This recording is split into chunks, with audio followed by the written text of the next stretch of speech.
Yeah. One side of things says, let's dictate your lifestyle. And the other one says, how do you drink your coffee? Let's start from that. Home is a whole complex layer of memories and objects and atmospheres and things that are around us that build up over time. Here, maybe one could argue that interiors become generic images. You recognize absolutely everything. It's basically home as hotel.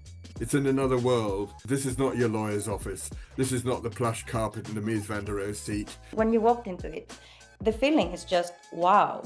This is podcast number 3, titled Interior Territory. I'm joined by Patrick Hannay and Olivia Kotsifa, and together we have over a century worth of experience in interior education and practice. Today we will explore the distinct differences and the overlaps between interior design, interior styling and interior architecture. We'll attempt to map out that territory and look at 4 projects within it. Okay, let's get started. Yeah, hi everybody. I guess why I'm here. Okay, 20 years having created with Michael Fleetwood the first sort of interior architecture degree course and ran it for 20 years down in Cardiff.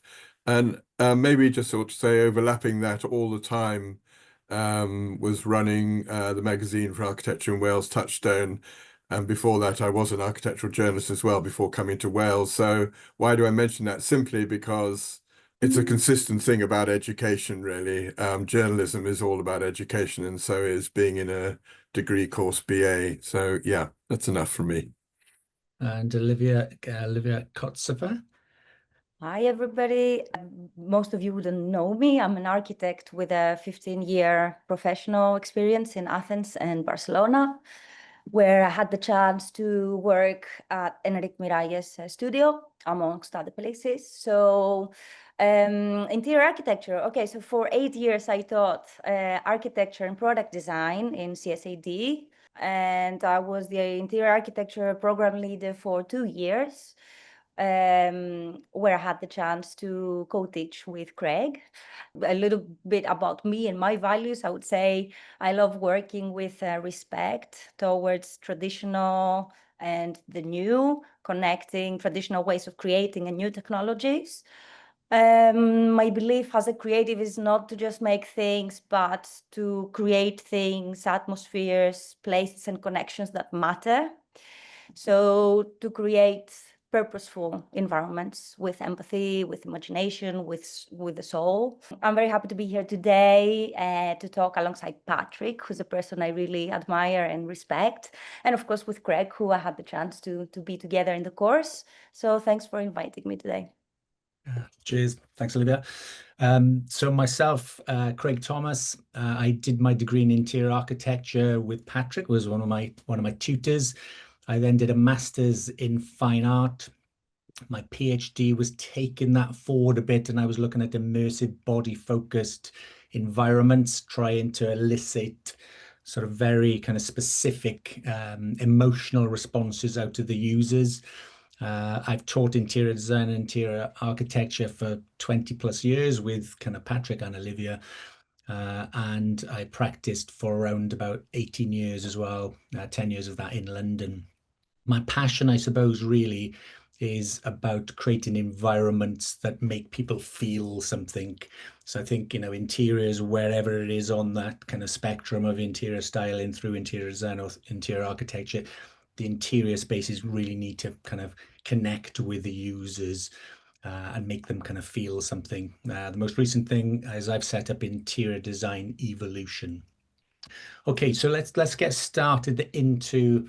So if I want to share screen with you, and then I've got a number of slides that we're going to work through. Interior design. Okay, so in the center of this, I would say, is where interior design is. There's lots of different ways of how you can define this, but effectively on the one side, just outside of it, are what we call the object discipline. So that could be furniture design, industrial design, even kind of ceramics, sculpture, surface pattern, and definitely we draw into that, which you'll see in a second. On the other side, I think there's kind of new build architecture. And then, in the center of all that is interior design. And I would say that it's about kind of remodeling space. It's not necessarily knocking walls down and doing structural things, traditionally anyway. But it's about applying those fundamental interior design skills, the knowledge to remodel those spaces and buildings that we inhabit, and they need to be functional, accessible, sensorially stimulating, and sustainable environments. So the next thing to that would be where those intersections happen, interior styling and interior architecture, where those overlaps are. Interior architecture really is utilizing the creative and technical knowledge to regenerate and extend spaces. So we're talking about sort of, spaces, buildings, and site. But there's definitely this awareness of social, cultural, and political contexts and the impact on that adaptive kind of reuse. So, Patrick will go into that in a bit more detail as we go through the slides as well. And then interior styling, where that overlaps with the object disciplines, see that as reimagining of rooms, bringing existing and new objects, surfaces, lighting together to dress and stage rooms for either a photo shoot or for kind of longer habitation, which you'll see in the case studies that we're going to show you. So Patrick, we talked about this, and Olivia, we're not saying that this is an absolute kind of defined thing, because people will define it in whatever way they want. Interior architecture was, you taught on and you built the first interior architecture course in the UK. Do you want to give a little bit of a background of how you see this diagram in front of us? And it's okay to disagree, I would say. It's a... Yeah, just three brief things, really. One, it's very interesting to put interior design right in the center. And the great man of interior design, Fred Scott, teaching for 30, 40 years, would definitely put that in the middle. And Fred always, and despite the fact that he produced his final book, which told his life's work, was called On Altering Architecture, he believed interior design was a noble and historic discipline and had intellectual base, and therefore he always put it, and he always criticized us for creating this title, interior architecture. That's one thing. I think the second thing is I have a quarrel about that word sustainable. I think there's a really massive, serious problem across the whole of the built industry about how much we're consuming and our contribution to climate change. And I think it wouldn't be difficult to construct a case to say anything attached with the word interior is about excessive consumption for the 5–10% wealthy in the country. So, and on a climate basis, the turnover of material and the waste of material and whatever. So I think it's a tricky word to slip in there. I would also, the final point I'd make is I would make a very strong thing about, are we talking about practice, the practice of, or are we talking about teaching it? And practicing, I have no problem with any of the diagram, and they all overlap and they're enormously confused, and everybody's weaving in between all these different things all the time. And we'll see that, I think, in our discussion.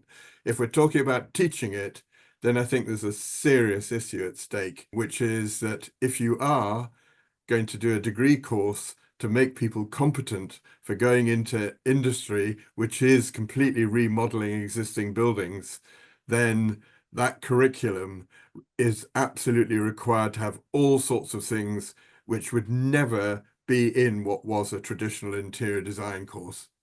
So I think if you're talking about teaching it, you've got to be very clear about what you're leading students into and out of and into the future. But in terms of practice, it's a real merging mess and overlapping and all over the place. And I think we'll see that in the projects that we talk about. Yeah, and I think that's what the whole podcast is about. I've been asked that question 1,000 times in open days. What is the difference between interior styling and interior design and interior architecture? Well, as you say, they all overlap. There's kind of differences and there's similarities and there's things that are borrowed from within the interior discipline and outside of that. So this thing is, like, as you say, is a bit kind of messy, as we'll see when we go through the next series of slides now.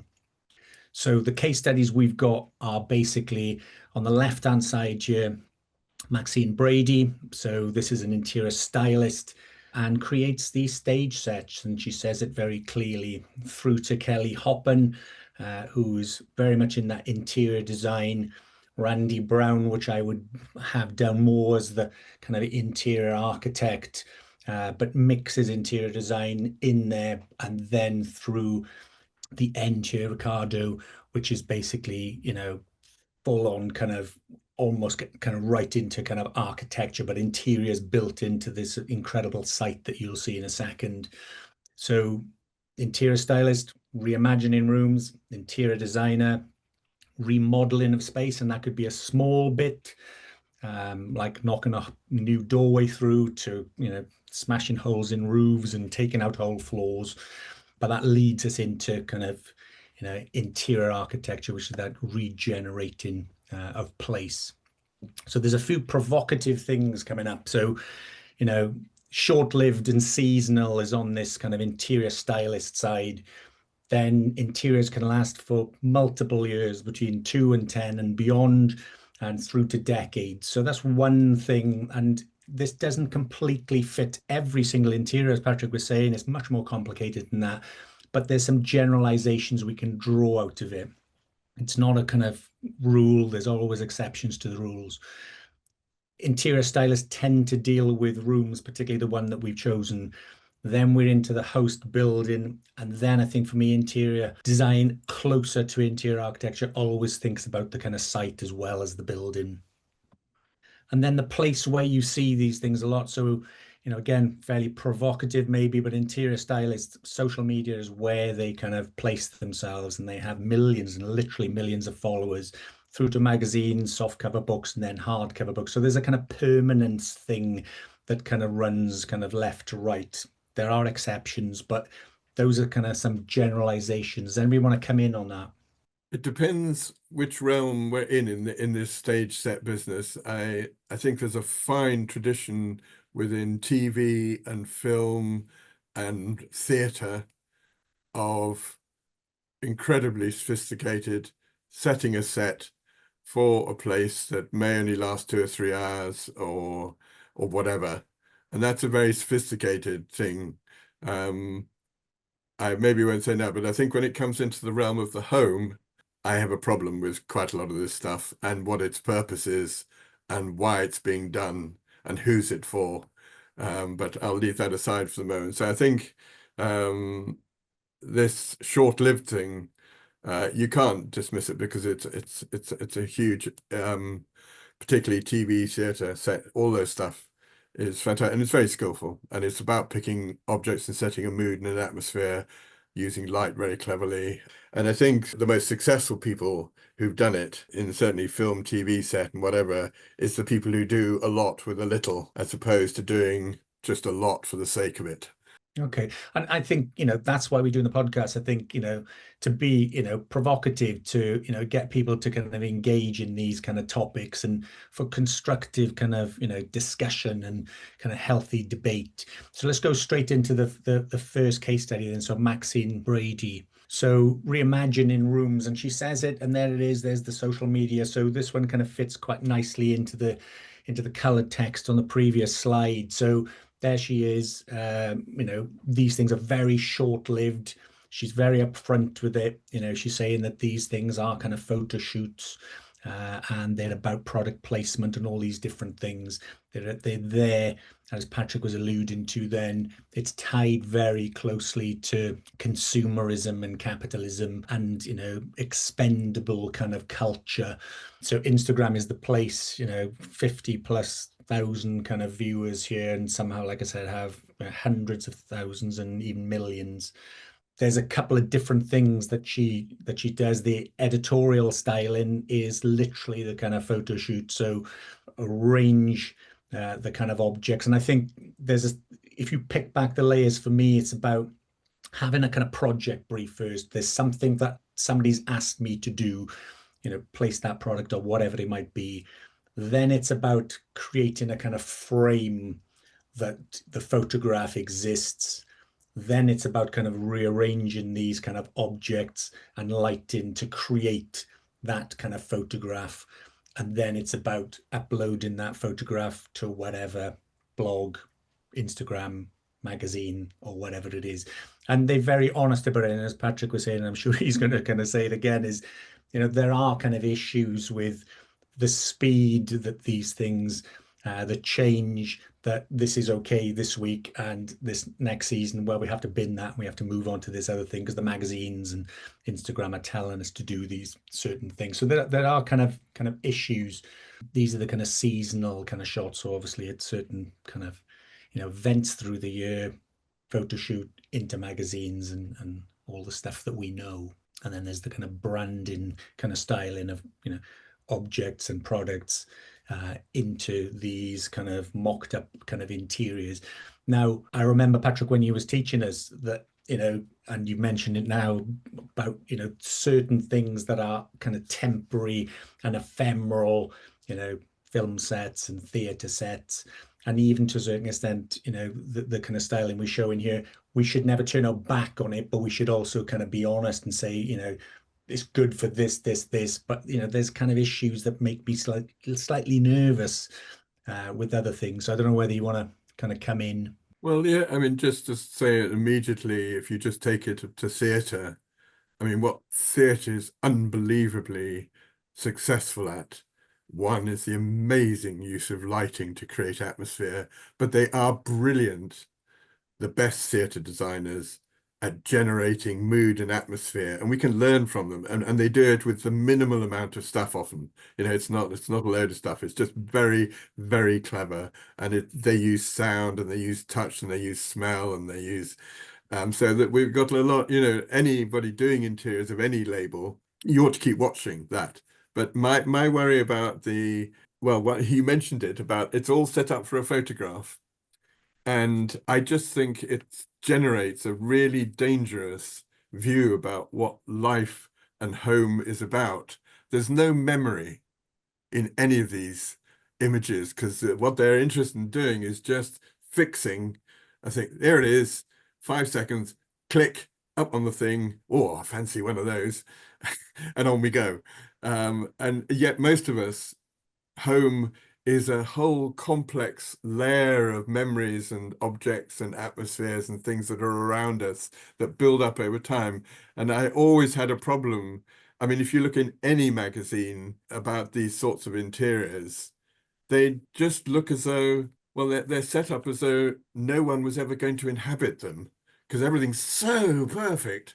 Nobody's left their ring there, or the squeezy bottle's not upturned on the kitchen sink, or there's not so there's no sense of life. And that's, to me, that's so disturbing as a set of values to generate in front of people, because instead of admitting that life is complex and messy and rich and conflicting, it sets up this sort of fix, this sort of kind of, here it all is, boom, gone.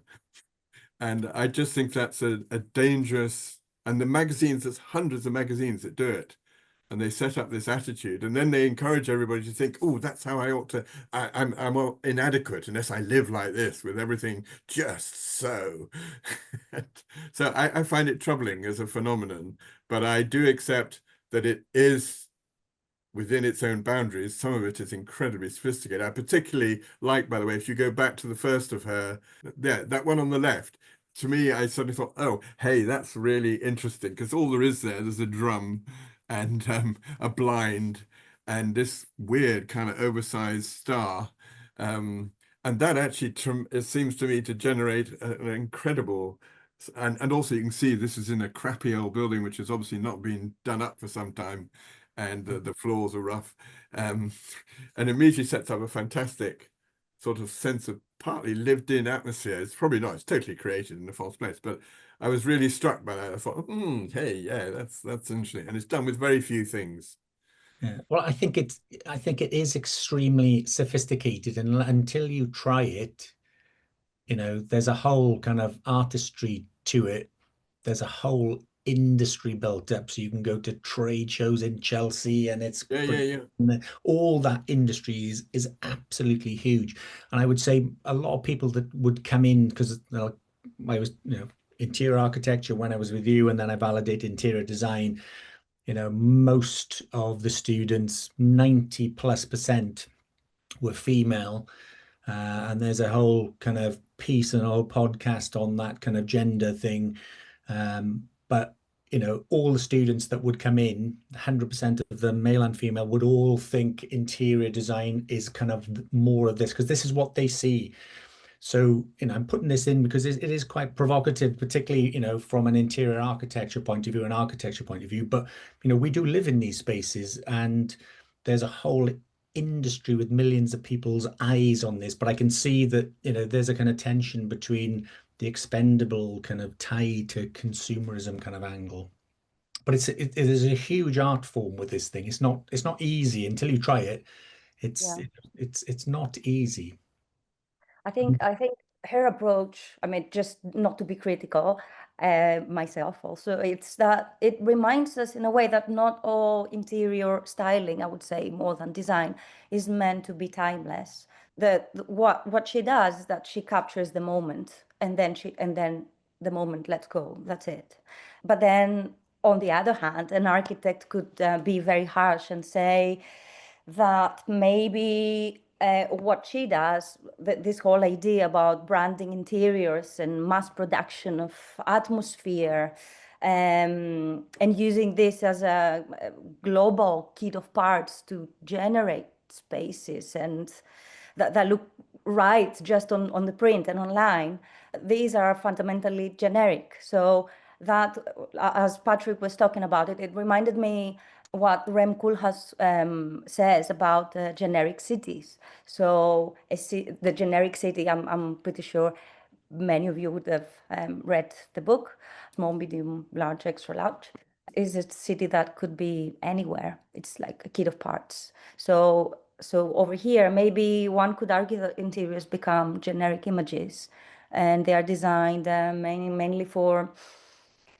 circulation in the media and branding. So yes, there is this one side and there's the other side, which I think it's pretty good. I think she's very skillful at what she does, because it's very difficult to capture these images, regardless the fact that they don't have any people in it. And yes, I'm with you there, Patrick.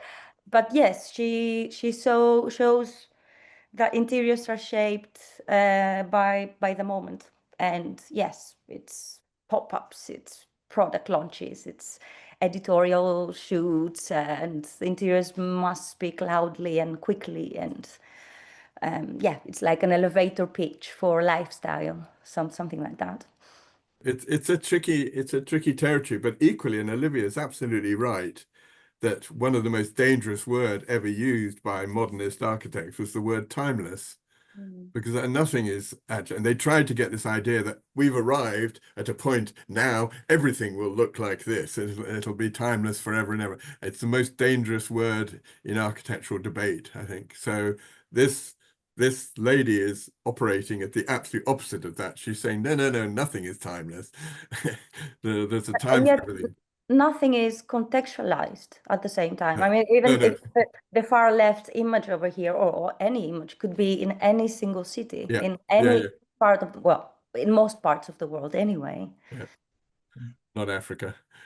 No, maybe not. Yeah, that's just why I used specifically this word, like almost, almost. Yeah, yeah, So yeah. there's also another part of Maxine's practice that is a kind of style and service, where she can meet with clients and design rooms or whole kind of houses, so they become a bit more kind of permanent as well. So not just that kind of photo shoot. So that takes us kind of nicely, some of those comments, onto Kelly Hoppen. So this is a kind of private house.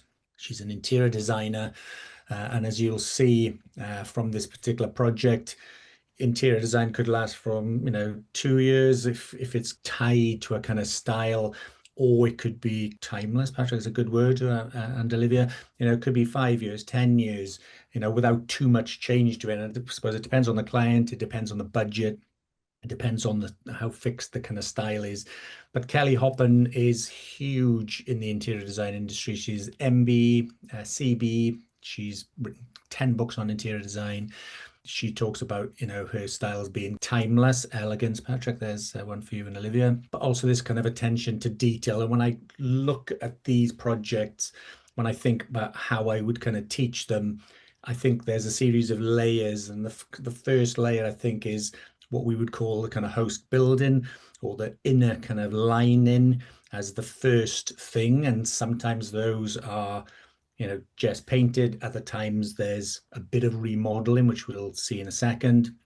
Then the next layer, I think, are physical fixed things that are focal points, whether that's a kind of staircase or a fireplace or a whole kind of chandelier thing, and those things are kind of fixed. Then the next layer, I think, are the movable things, and they tend to be kind of furniture, so sofas and tables and chairs and that kind of thing. And then there's another layer of this kind of accessorizing, as Kelly calls it. So there's all the kind of smaller objects, the artifacts, the kind of, photographs on the wall. So there's these series of layers, it seems to me, of how I would kind of think about them and decode this kind of project. So the outer layer, then a series of layers coming down to the kind of accessories. And that's a massively important part. And there's a huge industry also kind of attached to that.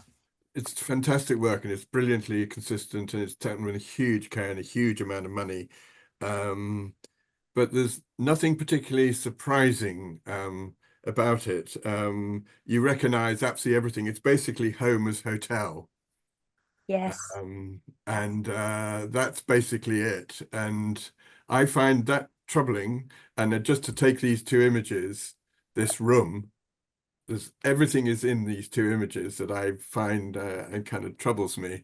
One, what is this room actually for? Is it for staring at a marble plinth with two, I don't know what they are, objects filled with some green spongy stuff, or is it or is it sitting staring at that huge picture, or is inside that black box the most giant TV screen you've ever seen ever, and that's why the room is set up with just this banquette of seating? Because to me, if this is home, home is about gathering people together around something, and the basics of room and home don't seem to be sort of here. And then the other thing I'd point out is there's clearly a major piece of surgery gone on the right with that staircase, and there's a whole other language introduced into what is clearly a rather fine Georgian house, but there doesn't seem to be that much great care taken to really express and do everything that I would say an interior architecture trained student would do to make it quite clear that this is a separate new element, it's a new part of history. I've taken something out, I've removed something huge. And that doesn't seem to bother. And you can see there's on that left-hand picture, And sorry, that staircase. yeah, that staircase is obviously, and it's very beautifully done, but there's obviously some things in this house which you can't quite make sense of. But yeah, it's just it's beautifully consistent. It's amazingly well judged, and there's a language which is very sort of believable. But I just find it it's so weird the way they don't really. Somebody's done some major surgery there, and I think they're trying to pretend that the surgery hasn't happened. There's definitely a seamlessness to what's happening on the right-hand side of the photograph there with Yeah. the staircase. That's a new staircase, we assume. There's not a lot of drawings on the website. There's not a lot of drawings at all. And I think it's a hell of a lot of photographs in there, which, is of every single thing. So, and that's that's deliberate, that's the people that will, the clients want to see the kind of interior. They're probably less interested in the drawings. They want to see these kind of, beautiful kind of interiors and how these materials are brought together to create this kind of inner lining, and then how the interplay of the other layers up over the top. She plays an old trick here on the left, but she doesn't play it as, I mean, there's a great, huge staircase tradition which grew up through the last 2, 3, 4, 5, 6 decades, which is a different type of stair, which actually, if this was the ground floor, then those two bottom treads belong to the ground floor. And then as you enter up the others, they belong to the upper floor. and this is the upper floor offering itself down to the solid base. But she doesn't do that, because actually the ground floor is just as much part of that upper part of the staircase. So it's kind of interesting that the sort of languages that I think a lot of designers who went through an interior architecture course would kind of develop and think about it, because it's a very interesting idea about where's the stair coming from and where is it taking you to.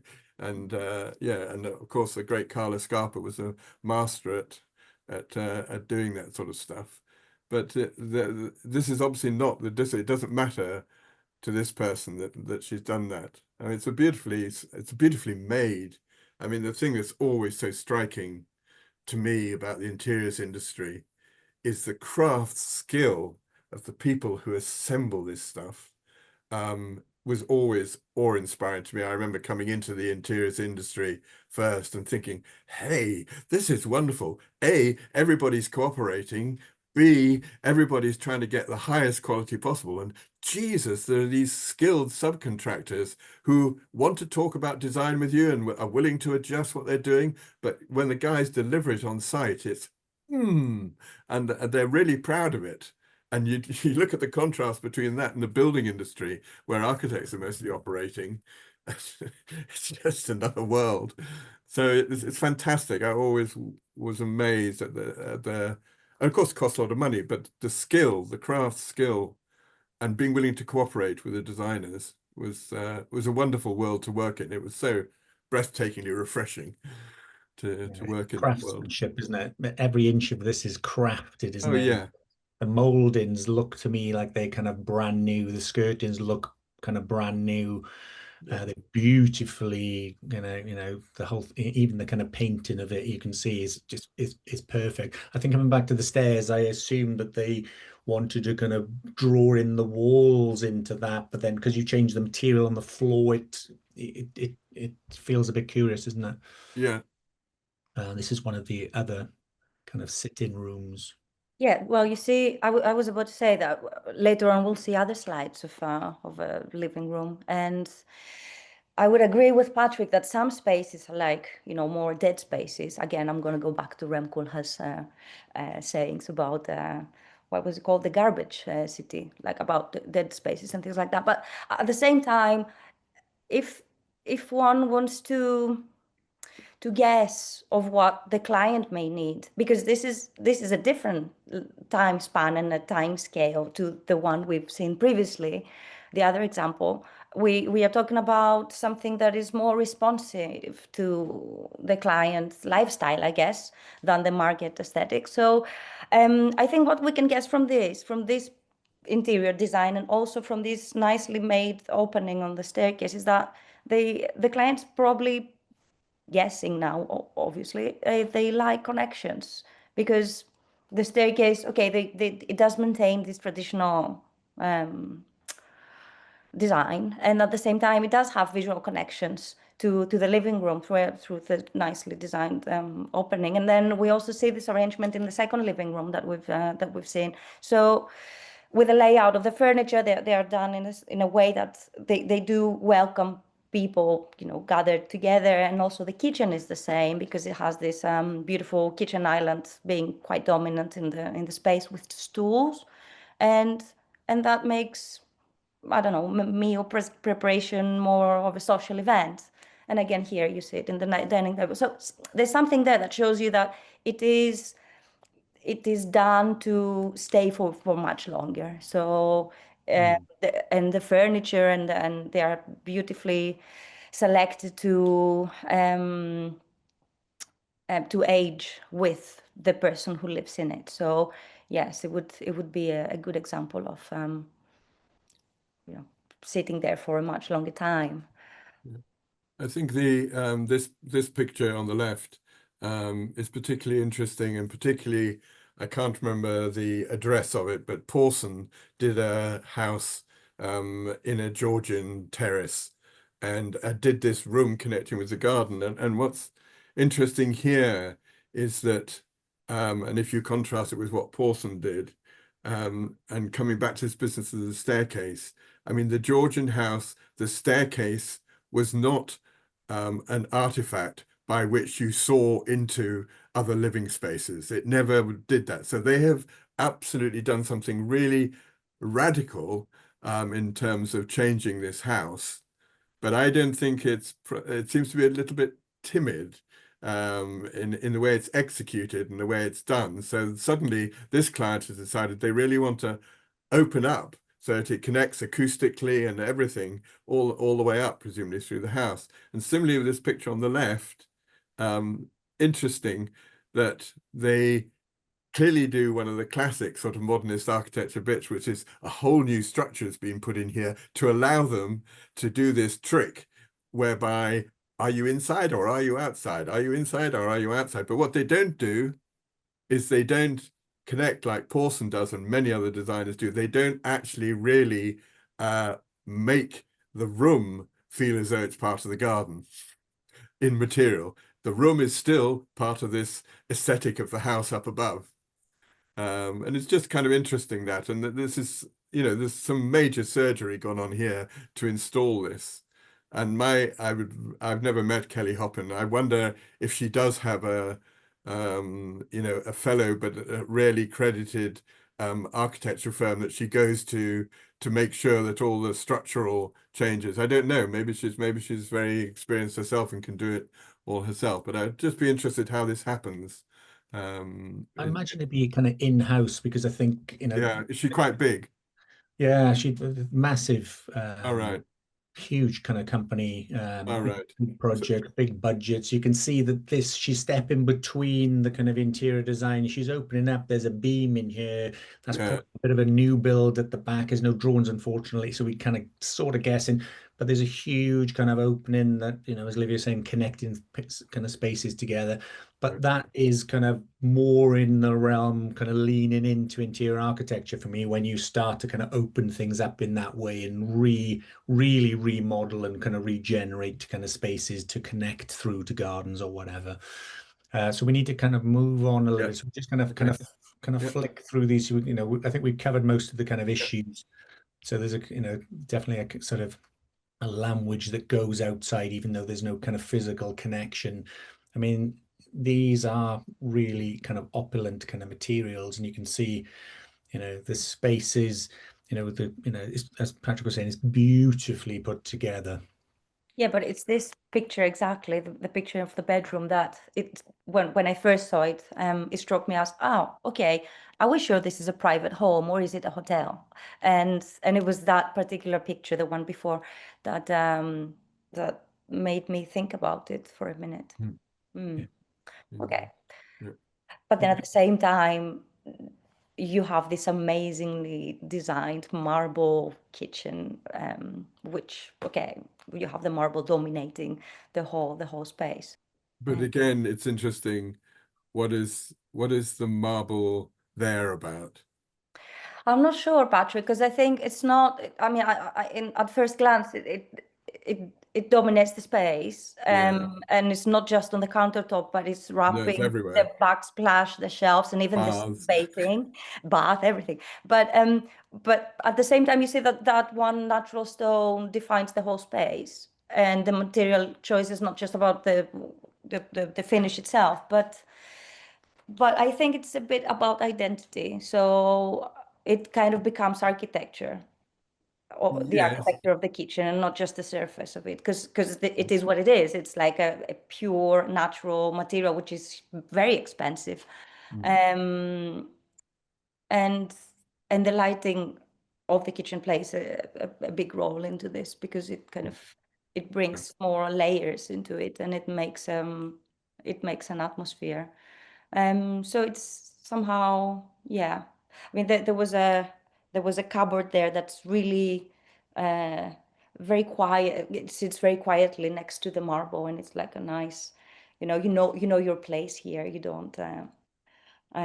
You're not loud. Let me be the loud one. And I think that was done nicely. Okay, there's a bit too much of it, but I Mm, think lighting plays a nice role in this whole thing. And that's that kind of accessorizing kind of layer. So Kelly Mm. Hoppen, I think, kind of, she's an interior designer, but there's aspects to that her practice is dealing with kind of remodeling and some structural things in there as well. So these are the sort of drawings that you can find. So she says it here, the accessorizing is one of the most kind of delightful parts. So you can see the plan and you can see all those kind of objects. And, you know, the one thing I would say, and Patrick, I remember you saying this thing when I was a student, that, you know, it's really important, furniture, the stuff, those layers, you know, you could take out beautiful furniture and put not so well designed furniture and it kills the space. Do you know what I mean? It literally kind of the whole thing kind of crumbles. So, you know, to be able to specify good furniture, understand what it is, and craftsmanship is a part of this world, I think. Well, because we always used to do that silly joke about going into an architecture crit and sitting down with a bunch of students, and the first question you ask them, what's the door handle made of? And they look at you as though you're completely zombied in another world. And it's to get them to realize the importance of these things that you touch and sit on are absolutely critical to the atmosphere of the whole place. And it's not necessarily the section with the sexy stair. You know? And I think Kelly Hobbin gets that Yeah, mostly only looking yeah, at one project here, yeah, obviously. yeah.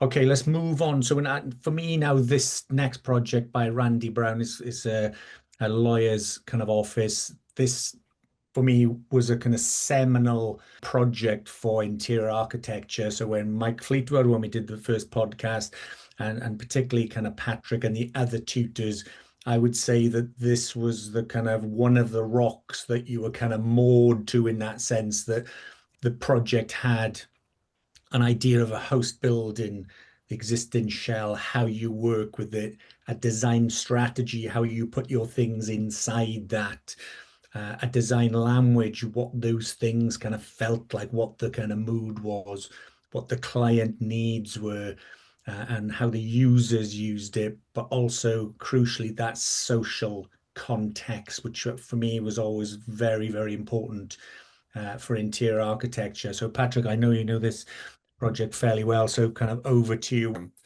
First, we're in America, so the first floor is the ground floor and the second floor is the first floor. This is a lawyer who's in a really, really tough neighborhood. And I can't remember the city. I kept trying to remember where it was. Really tough neighborhood, servicing clients who are often unjustly jailed and are often unjustly picked up off the street. He's trying to provide a real social services, but he knows it's a dangerous area, and it's tough. And also he's under threat from all sorts of authorities because he's often backing people who nobody else will back. So that's the sort of social political. And by the way, just to give you an example of what that means. So we haven't got a picture of the exterior elevation, but my memory of it is that it's almost sort of impenetrable. It's very tough. You don't throw bricks at it. And it's got a window up at the top which pokes through. And the other item is the staircase out of room number 4, which is his exit staircase if somebody really comes for him from the underworld, from the mobsters, who's really going for him. So that's his quick exit into the backyard and into his car. So it's really sort of serious stuff. The geometry is clearly, he's set up a whole new geometry inside, but you started with a kind of weird shaped building, so he goes with that. But there are other things which are just very subtle. It's not very, this is not your lawyer's office. This is not the plush carpet and the Mies van der Rohe seat.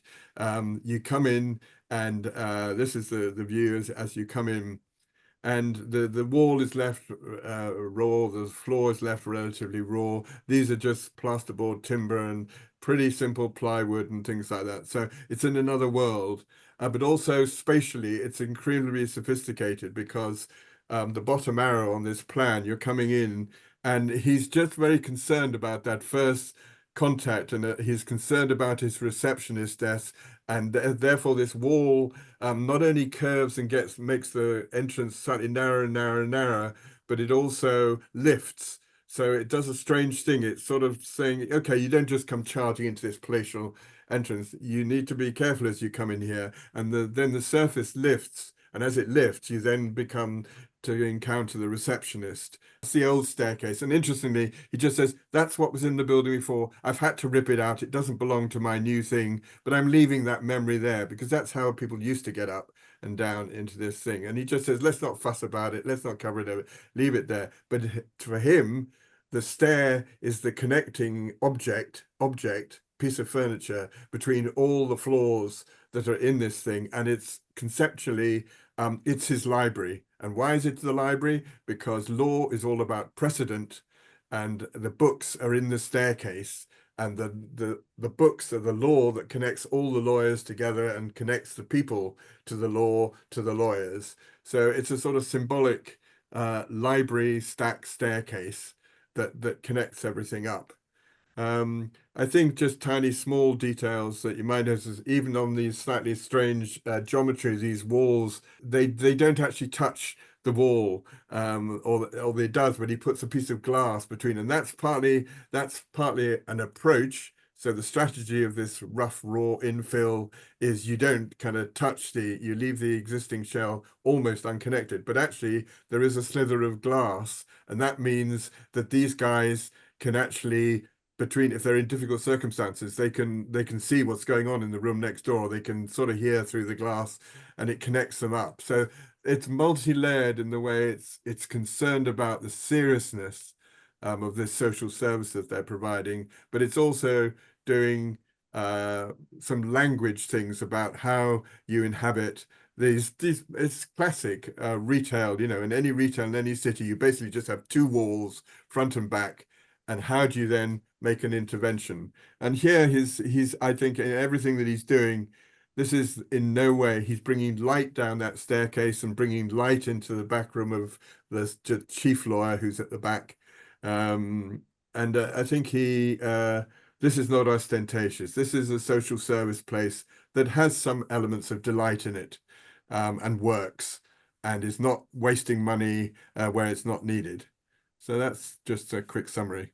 The main lighting source is coming from up above, which is really nice because we're talking about a lawyer's office whereby the clients are not people who want to be seen from the outside. So as soon as they come in from this narrow entrance and they get funneled into this space, then they have to feel safe. Then they have to feel like they are in a cocoon. But then it's not like Patrick said, it's not a cocoon of very well polished finishes and furniture. It's about something that doesn't really even look like it's finished itself. It's like a work in progress, and yet it's very nicely crafted.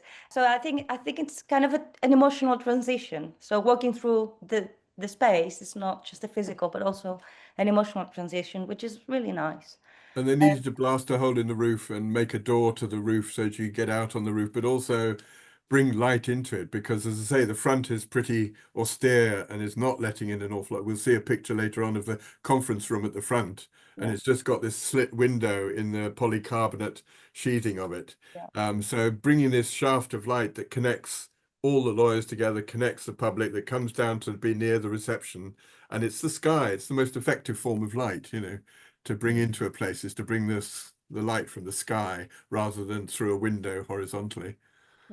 And I think that the sort of tectonics, what you might call, the detail and how these materials come together is all revealed. So nothing is hidden. So it's kind of a very honest thing, and that again feeds on, we're lawyers, we can kind of help you.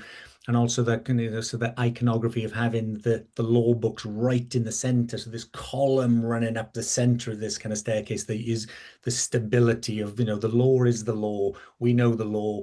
We can kind of help you, Also, I think the way of its building of this staircase is just, actually, I mean, you could be, if you wanted to be tough as a designer, say, God, this is a bit clumsy, it's a staircase, but it's just built in very obvious way. Anybody could walk in. If you're interested in how carpentry is done, you just look at this and you say, yeah, I see how this is made. Nobody's messing about. They're not trying to hide anything.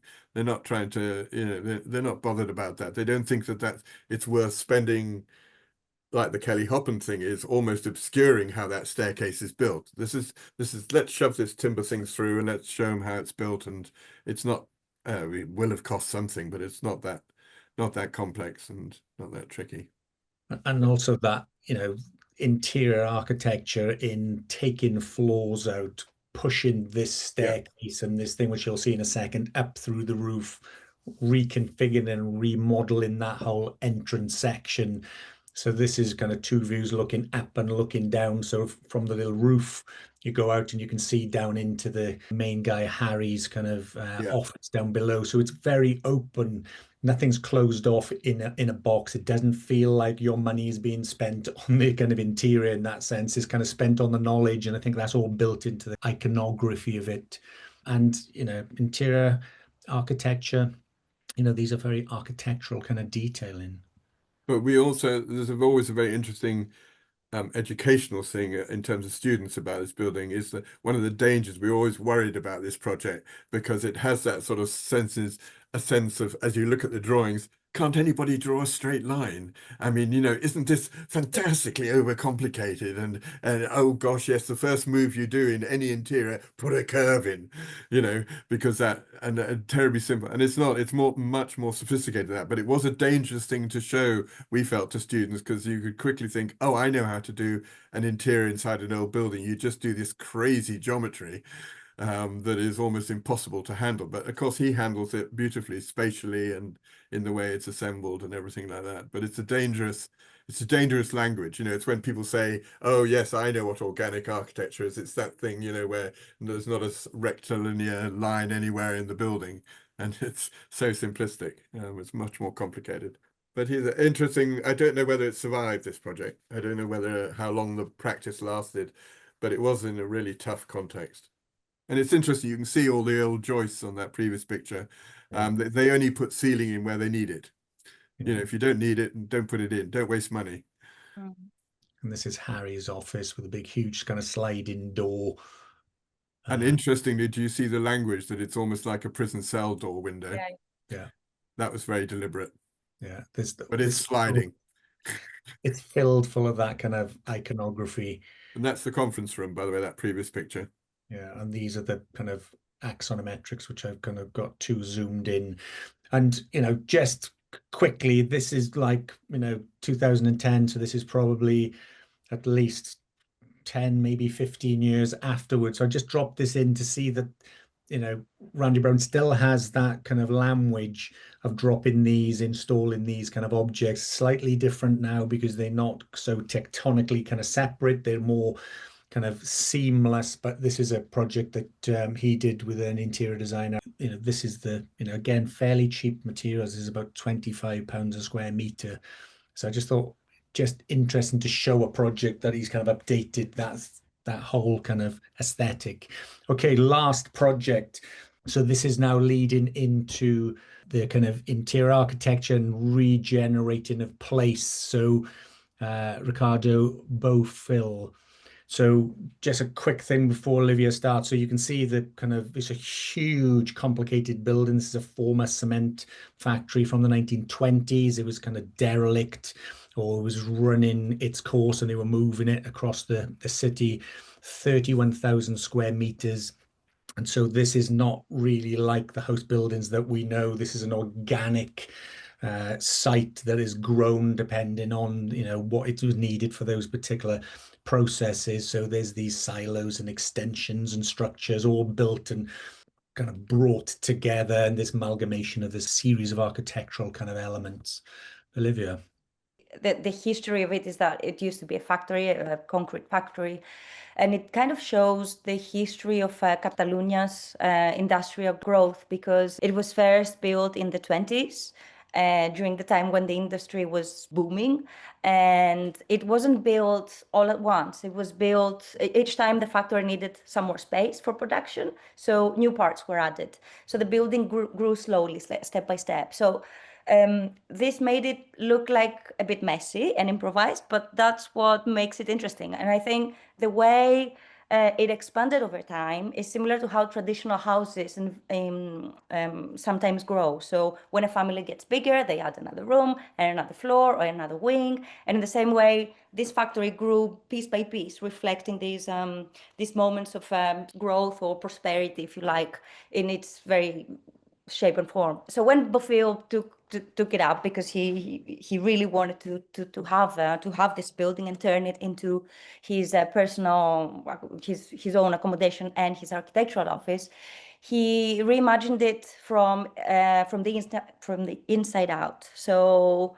what makes it important from an interior architecture perspective, I think, is how he sculpted the space. So not just getting in and cleaning it or decorating it. So he treated the volumes themselves like as if they are raw materials, and preserving the monumental, as you will see in a bit, concrete walls and vast voids. So he doesn't try to block everything.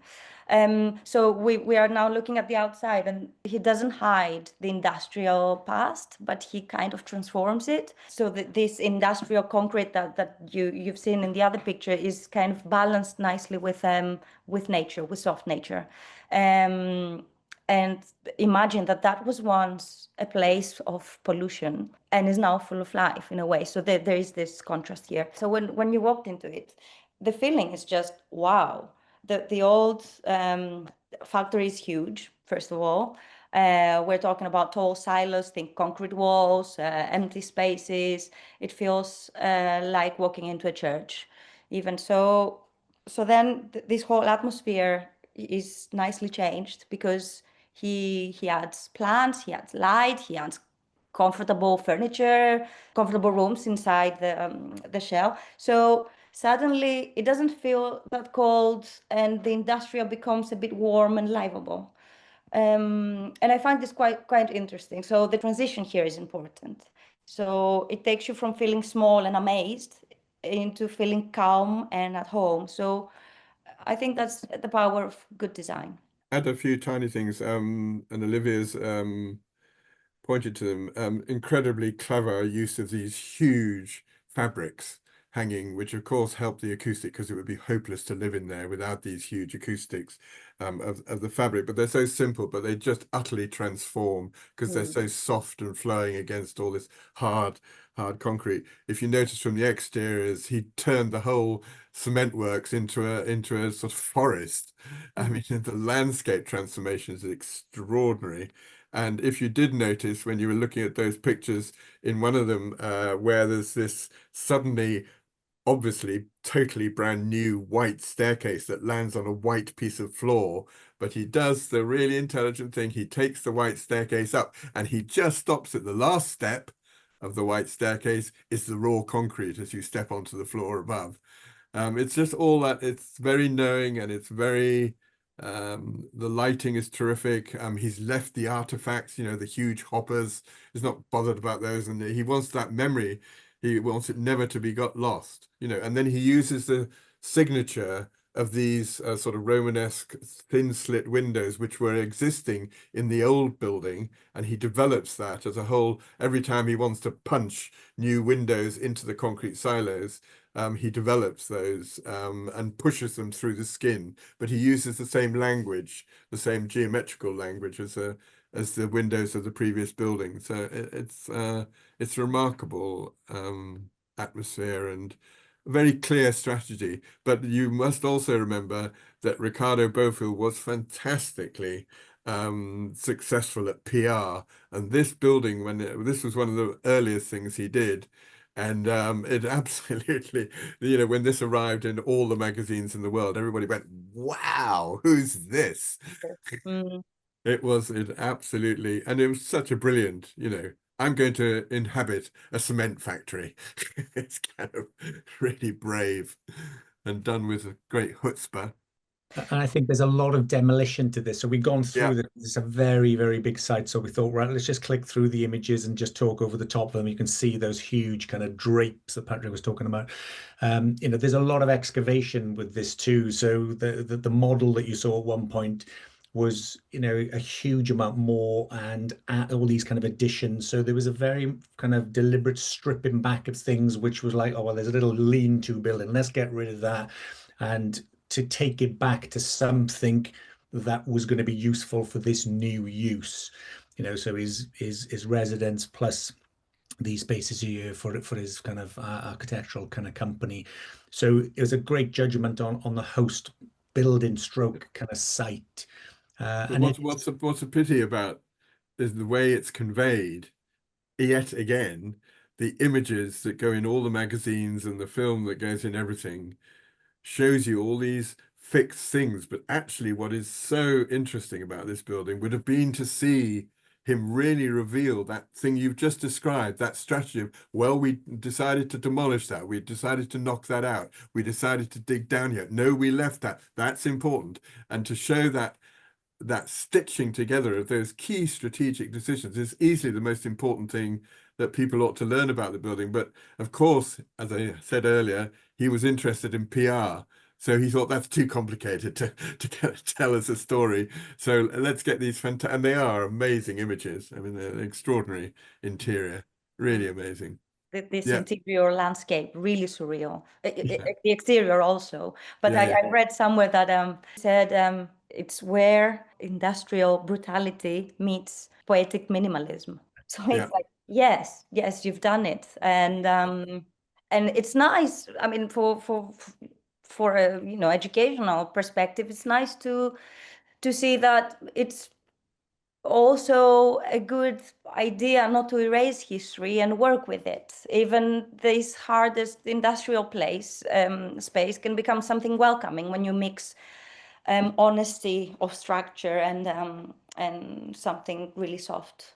Yeah. And this was very early on. I can't remember the date, but I mean, all the stuff that then happened in Germany in the Ruhr, with all their industrial, they decided, like Bofill, we're not ashamed of this stuff. This stuff needs to remain. Bits of this need to remain. We'll repurpose it. We'll reuse it. Unfortunately, in Britain, with the miners, they just basically erased the whole bloody lot. They just got rid of everything, just demolished everything, and erased it and put back a sort of landscape. And it's a tragedy. Because this stuff has important memories for generations. Now, I was talking to somebody about yesterday about the art of this Japanese art of kintsugi. Yeah. They use gold leaves and gold to fix cracks in the pottery. So it reminds me of this. Somehow it kind of celebrates this aging and roughness with and its imperfection. So it does expose all the old bricks, all the old concrete raw walls and stuff. And yeah, it reminds me of this Japanese art in a way.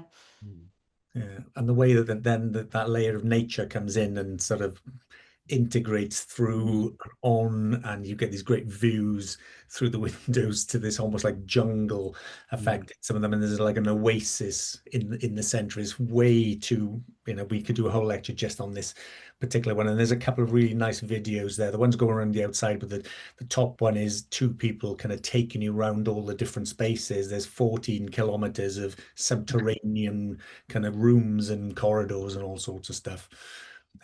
Okay, so that brings us to the end. So, there's 4 projects, there's lots of kind of issues that we brought up there. We're not saying that, we're trying to fix anything. We just sort of being, opening up the kind of debates of it. And as Patrick said, when you teach it, you can be much clearer because you can put things in module descriptors and this is in and this is out. In reality, practitioners working with clients, working with different buildings, all this thing begins to kind of merge. And 1 minute in one room you're an interior stylist, the next minute you're knocking through a wall and you're moving into interior architecture. So interiors is a hugely kind of rich subject. Okay, let's open it up to if anybody wants to ask a question. So you can unmute yourself. So if you go to the little mute button and you can unmute yourself, otherwise we'll chat for another couple of minutes about it. Can I just say that now that I'm looking at the 4 projects together, I kind of felt that we were very critical to the ones on the left side and more in favor of the other ones. And I think, I don't know, maybe we ought to say that the relationship between interior styling and interior architecture, which was, they were the 2 far ends, is not oppositional, if we can say that, but maybe it's complementary, like Patrick said, in the everyday life, in the practice itself, he said, we tend to weave, and I would say we tend to serve from one into the other, but I think they coexist. And so I don't know how Patrick will feel like when I say that, but I'm going to say it anyway. I feel it's like Lefebvre's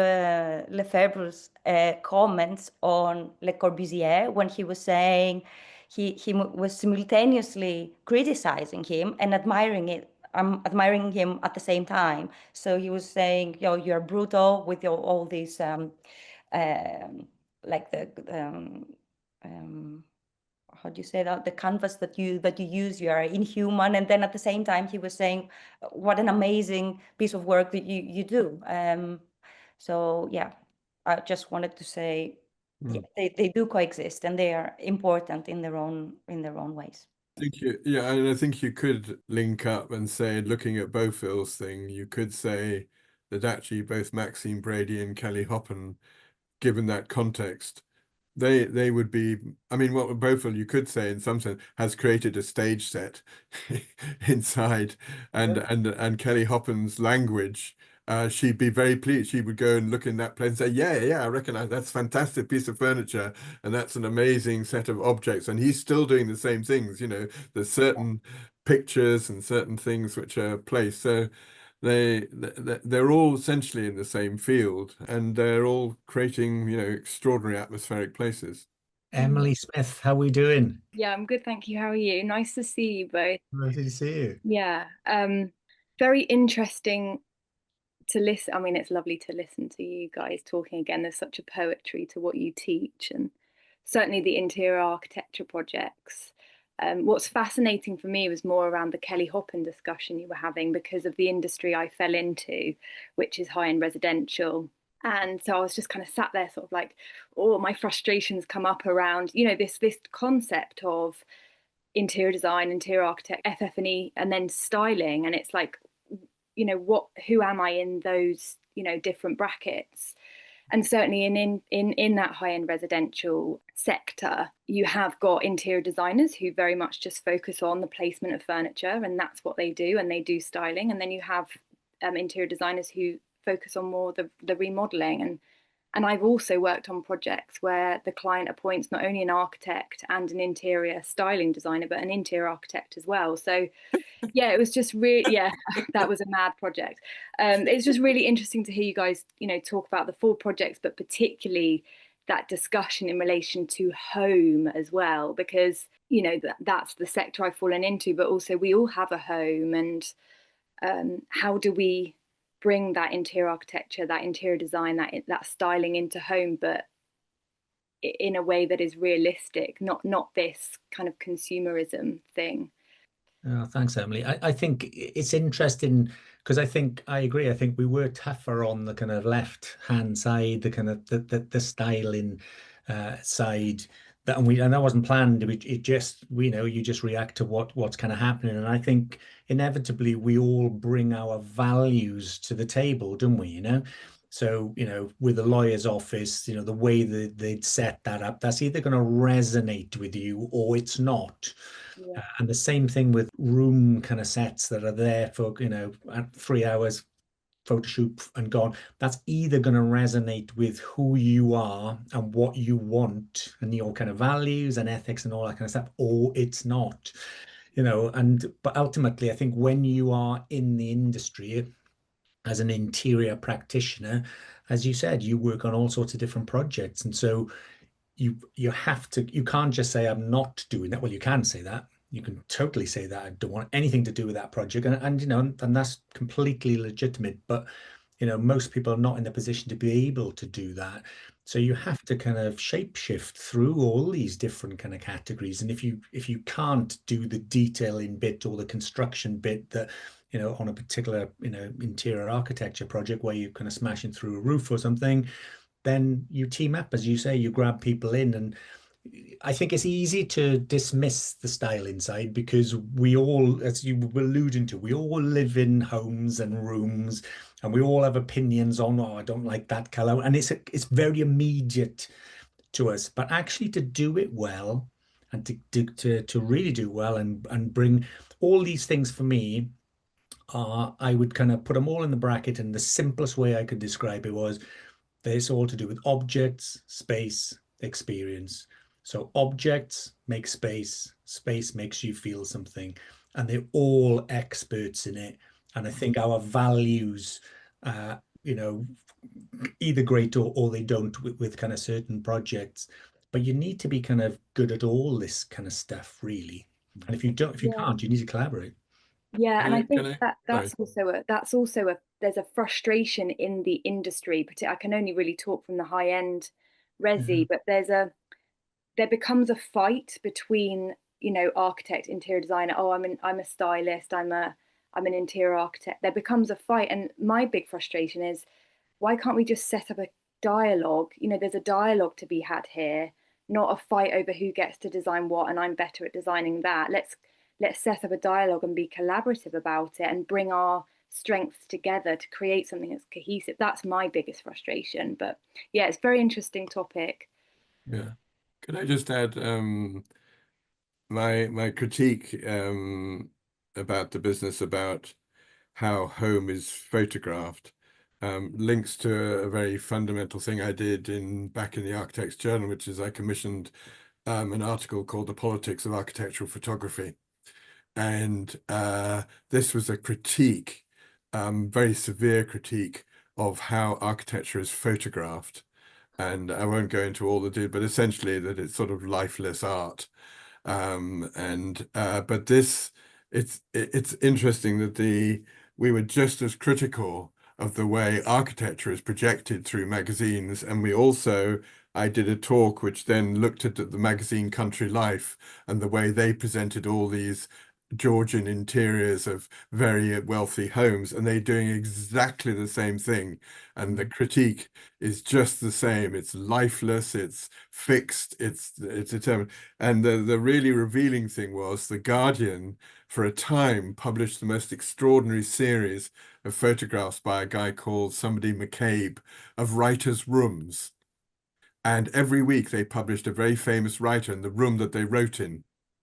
And the photographs were not set up, there was not special lighting, there was not anything. The guy just went in, took a picture of the thing, and you could look at all of those, and those things, those rooms told you infinitely more about the people who lived in them and those writers and what they stood for and what they valued and the quirkiness and the oddity of them. And there was sort of life as lived, whereas all these other things were just sort of kind of PR, really.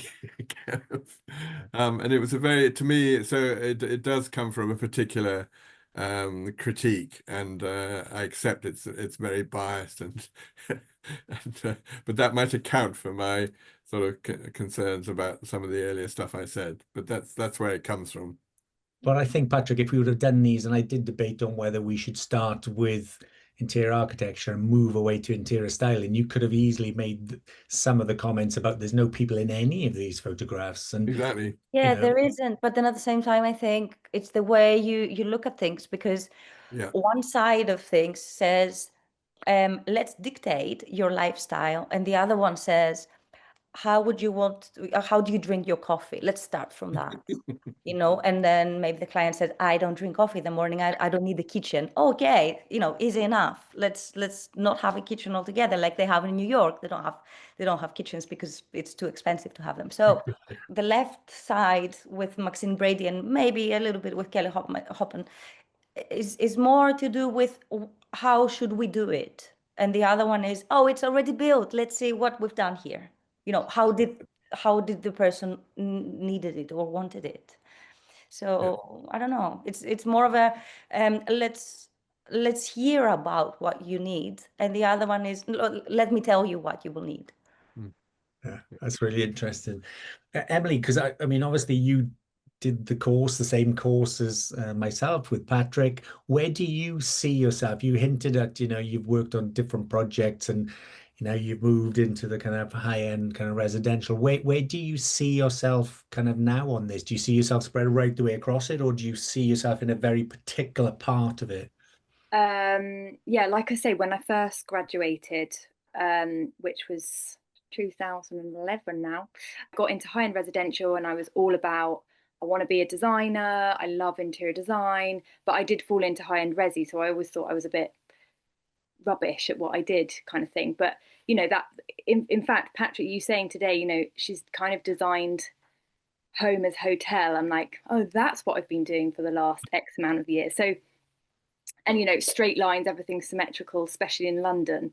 So that was what I did for the first 7, 8 years. And then in my own personal life journey, I just got to a point where I was like, this is draining my soul, because there's nothing there, like you've kind of touched on, or someone made a comment, you know, that these are quite soulless. The Kelly Hoppen, it was in the Kelly Hoppen bit, you know, soulless space. And for me, I was just, you know, there was time deadlines and budget driven and very ephemeral, you know, very rich people coming in, ripping out a kind of decent interior design and then putting something new. So for me, I just got very lost in the industry at that point in time. And then, to be honest with you, I've dipped in and out, like freelanced, because we all have bills to pay.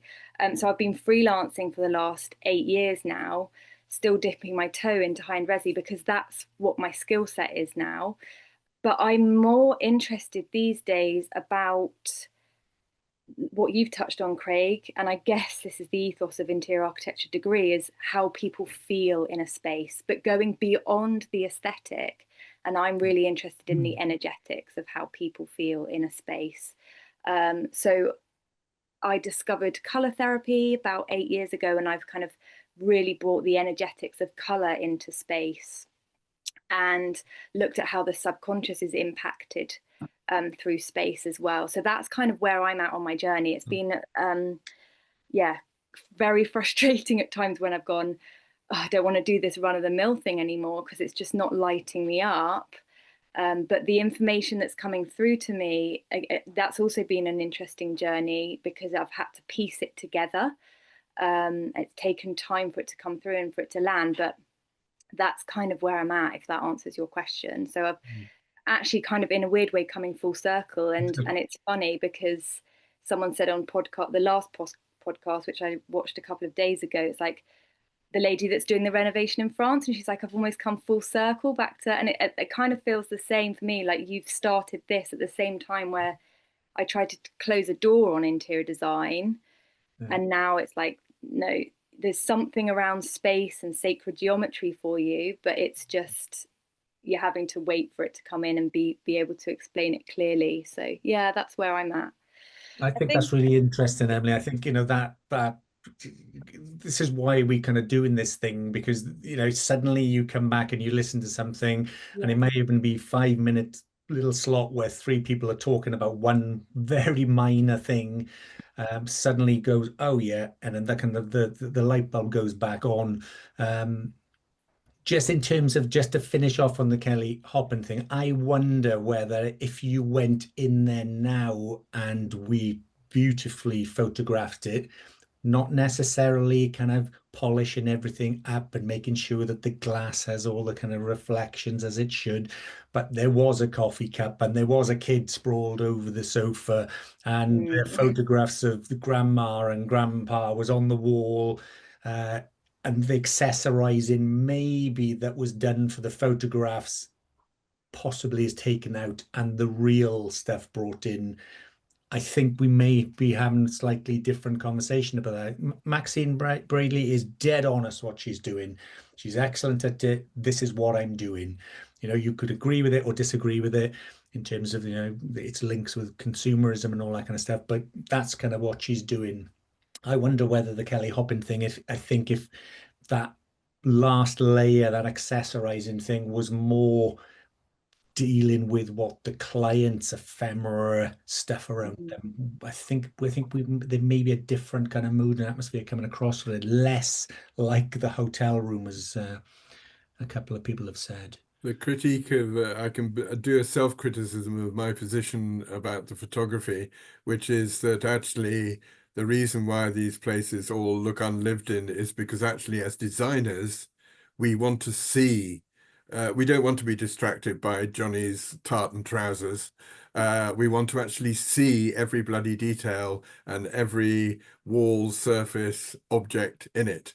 And that's why they have this sort of rather artificial sort of constructed stillness, because actually, I mean, David Lee, the great architect, used to always you know, he would actually take his own furniture down into some of the houses he'd designed because he knew that what the clients were going to bring was, you know, he'd just be ill looking at it. So he used to take his own his wonderful shaker furniture and take it down and put it inside the house he'd designed, and it looked exquisite. And he said, yeah, because you know, this is the intention. This is how, and architects who look at this and designers who look at this and interiors people who look at this want to see, you know, exactly how all this comes together. So that's a, you know, self-criticism of the position I was taking earlier To about lived in take that interiors. further, Patrick, there was a book that you introduced me and many other people to.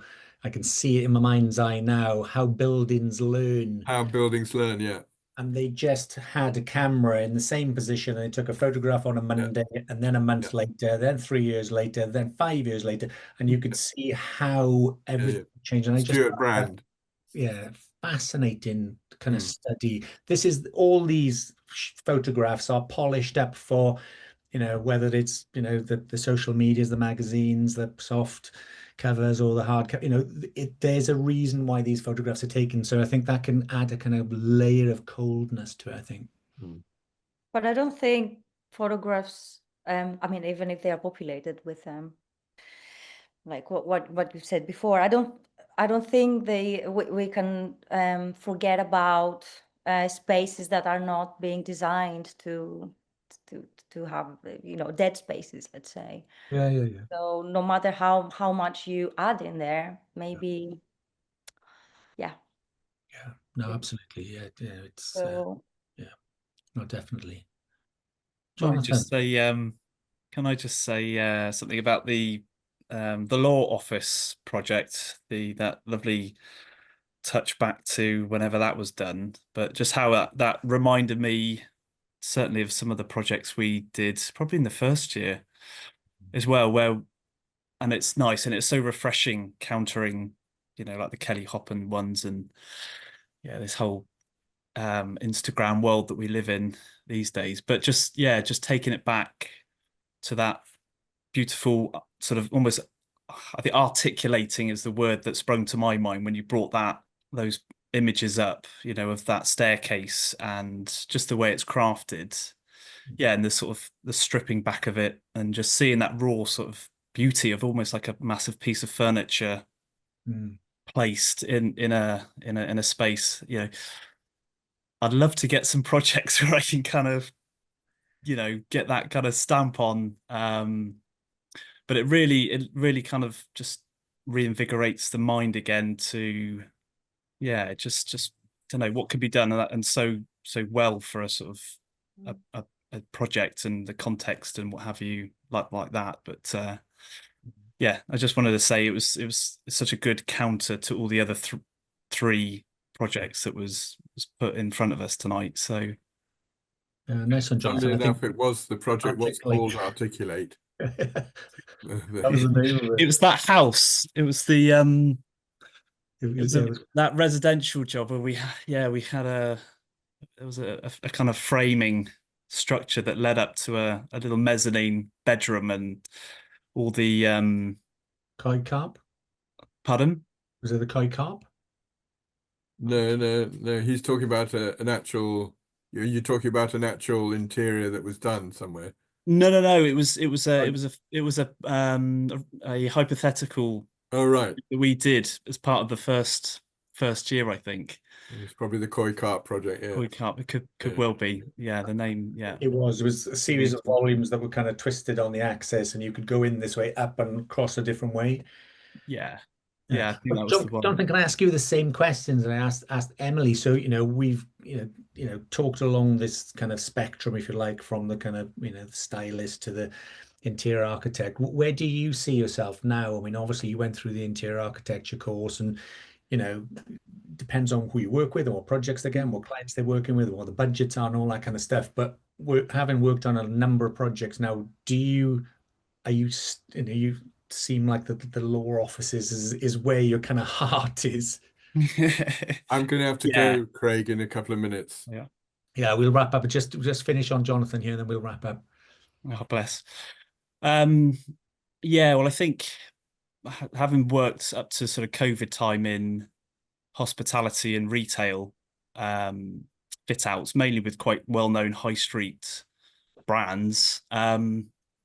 Since then, leading more into domestic extensions, interior remodels, working with engineers and, sort of recarving of people's houses and, adjusting to their lifestyles and that kind of thing. I'm more in that. That's my kind of bread and butter, in a way. But I still feel that my clients, they are their own interior designers. Be them the sort of more stage set people, want to go very Instagrammy. Yeah. I always Do they find come it to kind you of. with pictures pictures and Pinterest folders and stuff? This is what I want. Because this is what most of the time happens here. Also, I'm based in Greece and Athens, and this is what interior designers are facing now as a problem. Like what you say, like they know exactly what they want, but then is this what they want really? Yeah, yeah. And I think I'd certainly crave more projects where, clients would want to stick with me for longer, and I get that opportunity to have more craft in their projects. But I think, yeah, it's finding the line, the sort of separation line. Sometimes it's difficult, but people, they're very keen. They've found their kitchen already. They've bought it, and they haven't even started the build. It's bonkers. But that's where I try, and that's where from COVID time I focus, and then I try and get the odd project here in there where it's delving back into more interior architecture. I feel, I was lucky to get this project over in Barry in the pump house that I spoke to you about at our catch up. Little jobs like that, and just old contacts where things might come along. So those are great to have alongside. But I'd certainly feel, yeah, the kind of the interior architect, the interior designer, I'd say a third over on your case studies list over there, somewhere between Randy Brown and Ricardo Bofill, maybe. Okay, that's cool. Well, thank you, Jonathan. Thank you, Emily. It's been lovely to see you, and for you to ask a couple of questions. And just to finish up, say, thank you, Patrick, again. Thank you, Olivia, for all your kind of contributions today, and hope you enjoyed it. And hope to see you on the next one.